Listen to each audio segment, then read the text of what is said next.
మన కర్మ మన జీవితం అనేది మన కర్మ ప్రణాళికతోనే లేదు, భార్య కర్మ ప్రణాళిక, పిల్లలు, మనకు అనుబంధం ఉన్నవాడు అందరి ప్రణాళికలు అందులో ఉంటాయండి. అందుకే పెళ్లి చేసేటప్పుడు అమ్మాయి జాతకాలు కలిసేయాలి ఎందుకు చూస్తే ఆ మాత్రం నిమిత్త మాత్రంగానైనా చూడాలి. బొత్తిగా నైదంతారు పెట్టుకుని పెళ్ళిళ్ళు చేసేస్తే మనాడు అంటుకుపోతుంది కాపురం, అనుమానం లేదు అందులో. కొన్ని అసలు చేయకూడదు అలాగా, అందుకని చూస్తారు ఆ మాత్రం. ఇంకా అక్కడి నుంచి ఇదేదో కొంచెం పొడుగ్గా ఉంది, ఇదేదో పొట్టు, అంత విపరీతం అక్కర్లేదు. ఇంకా జాతకాలు ఇవన్నీ ఎప్పుడు స్థూలంగానే పాటించాలి, దయచేసి అర్థం చేసుకోండి, సూక్ష్మంగా వెళ్ళకూడదు. ఎందుకంటే జ్యోతిష్ శాస్త్రం మొత్తం ఖగోళ శాస్త్రం, మానవ జీవితానికి సంబంధించింది కాదు, అది మొత్తం సమాజ జీవితానికి సంబంధించింది, మొత్తం భూమండలానికి సంబంధించింది. అతివృష్టి, అనావృష్టి, అష్టగ్రహ కూటమి, సూర్యగ్రహణం, చంద్రగ్రహణం, ఏ పంటలు ఏ కాలంలో పండతాయి, ఇవన్నీ చెప్పడానికి జ్యోతిష్ శాస్త్రం. కానీ నీ చెయ్యి నా చెయ్యి, నీ మూతి నా మూతి చూసి చెప్పడానికి కాదు అది. దాన్ని అలా చేసేసారు మహానుభావులు, వారికి నమస్కారం. ఎందుకంటే వ్యాపారం చేయడానికి బాగా వీలు, మనిషిని ఎంత భయపెట్టేస్తే అంత వీలు.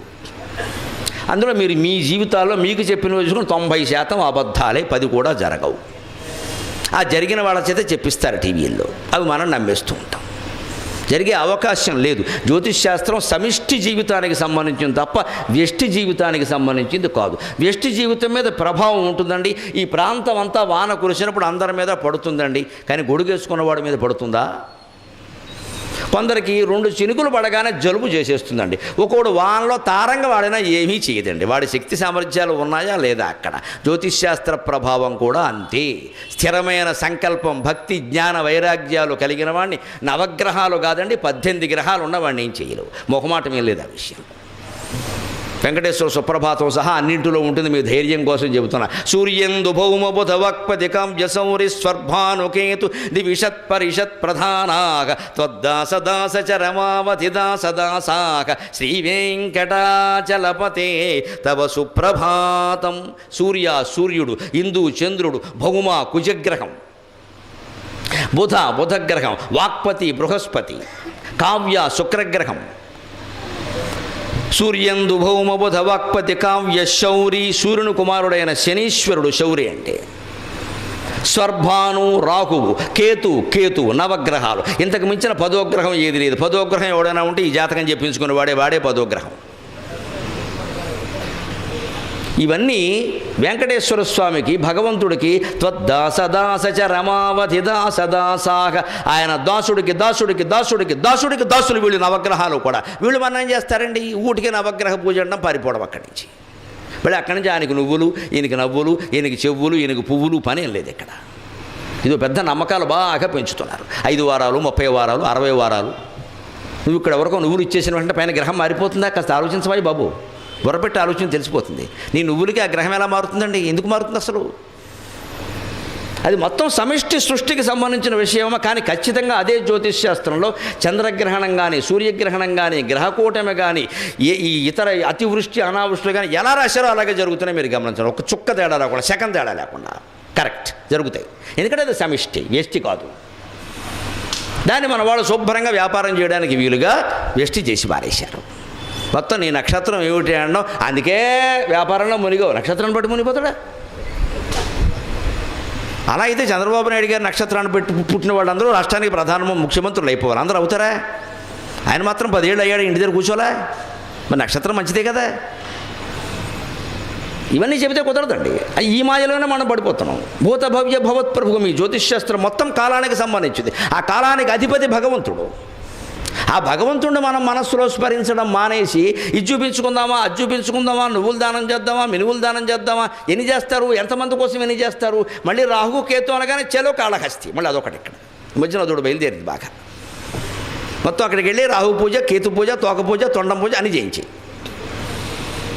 మొత్తం వాళ్ళు ఇంకా అదో సిస్టమ్ పెట్టారు. శివుడు పక్క వెళ్ళిపోయాడు కాళహస్తిలో, రాహుకేతువులు మిగిలేరు, కర్మ కాలిపోయి. బ్రహ్మరాంబాను శివుడు వెళ్ళిపోయాడు అక్కడి నుంచి. జ్ఞానప్రసూనాంబ శివుడు లేడండి. రాహుకేతువే ఎంతసేపు పాములు గొడవలే. ఎందుకంటే మన భయం.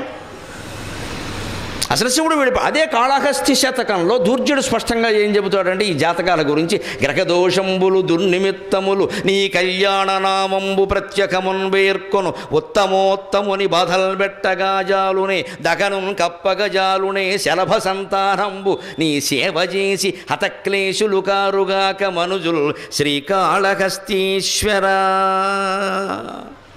ఎంత అద్భుతమైన మాట చెప్పారండి. కాళహస్తి శతకం రాసినటువంటి దూర్జటి మాట కూడా నమ్మట్లేదు మనం కాళహస్తిలో ఉంటూ.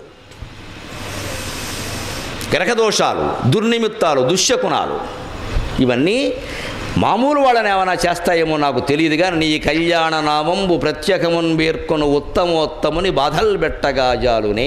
ఎవడైతే తన మనస్సులో నిరంతరం నమ శివాయ నమ శివాయ నమ శివాయ నమో నారాయణాయ నమో నారాయణాయ నమో నారాయణాయ శ్రీమాత్రే నమః శ్రీమాత్రే నమః శ్రీమాత్రే నమః అని నిరంతరం మనస్సులో ఏదో ఒక దైవనామాన్ని స్మరిస్తూ ఉంటాడో వాడు వెంట్రుక పేకలు అవతల బో అని చెప్పాడు ఆయన. అది మనం చేయడానికి బద్ధకమై ఓ కేజీ నువ్వులు దానం చేసేసి మన కోడిపందాలు మనం ఆడుకుంటాం ఇక్కడ మన పేకాట. కారణం అది మన బద్ధకం అండి. మన కోడిపందాలు ఆడతాం, పేకాట ఆడతాం, సమస్తం ఆడతాం, భగవన్నామస్మరణ చెయ్యం. ఒకవేళ చెయ్యికి తప్పదంటే ఓ బ్రాహ్మణ్ణి పిలిచి నువ్వు చెయ్యి మా బదులు నీకో 100 రూపాయలు ఇస్తామంటాం. మంచిపోయి ఇప్పుడు వాడికి 100 వచ్చాయి, వీళ్ళని మనకు 100 కూడా పోయింది, ఏమి రాలేదు.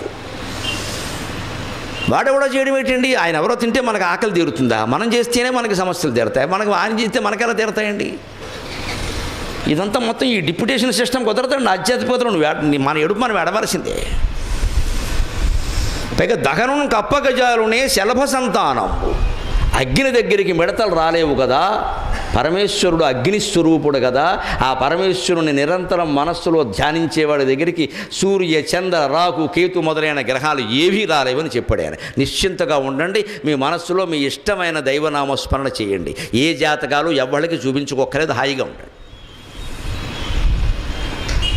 అది ఆ భయం లేకే మనం ఇలా భయం కారణంగానే ఉండిపోతున్నాం అంతే. ఎప్పుడు ఏమైపోతుందో ఇది ఒకటి మార్చేస్తావా? జస్ట్ లాజిక్ అండి. ఇక్కడ నువ్వు దానం ఇచ్చేస్తావా, అక్కడ మొత్తం వెంటనే అబౌట్ టర్న్ అని శనివాడు తిరిగిపోతాడా? మరి అలా తిరిగిపోతే ఇంకోటి మీద పడాలి, వాడు దానం వేయలేదే. ఏ గ్రహాలు ఎలా ఉన్నాయి మనం చదువుకుంటున్నాం, ఆ మాత్రం విజ్ఞానం తెలియదా? అంత అజ్ఞానంలో పడతారేమిటండి వాళ్ళెవరో చెప్పగానే. పైగా వీళ్ళందరూ సన్నాసులు టీవీల్లో అరగంటకు 25,000 ఇచ్చి పెట్టించుకుంటున్నారమ్మా మొహమాటం లేదు చెప్పడానికి. పక్క వ్యాపారం పేయింగ్ మోర్ దాన్ 25,000. మండిపోతే నాకు ఇంగ్లీష్ వస్తుంది, తెలుగు రాదు. డబ్బులు ఇచ్చి పెట్టించుకుంటున్నారు కార్యక్రమాలు. అవి చూసి మనం ఫోన్లు చేసి మా పిల్లకి బాగోలేదండి. కూర్చో అమ్మా, నీకు బాగుంటే పిల్లకి బాగుంటుంది, కూర్చో ఇంట్లో. మన బలహీనత, మన భయం, వాడు సొమ్ము చేసుకుంటున్నాడు అక్కడ స్పష్టంగా. మళ్ళీ మనమే విష్ణు సహస్రం పట్టుకుని ఆయన విష్ణు సహస్రం పారాయణ చేయమని చెబుతాడు. మనకు దాని అర్థం చెప్పడం, ఎందుకంటే అర్థం చెబితే ఇంకా చేయక్కర్లేదు, మనం ఆయన వెనకాల పడడం చెప్పడం. అందుకని పారాయణ చేసి 100 మంది కూర్చోండి, 1000 మంది కూర్చోండి, 1,00,000 మంది కూర్చోండి, గోతులో కూర్చోండి, ఏం కాదు. అక్కడ ఏం చేసినా ఒకటే. భూత భవ్య భవత్ ప్రభువు అన్న ఒక్క నామానికి అర్థం తెలిస్తే మనం ఇంకా దేనికి భయపడాల్సిన పని లేదు.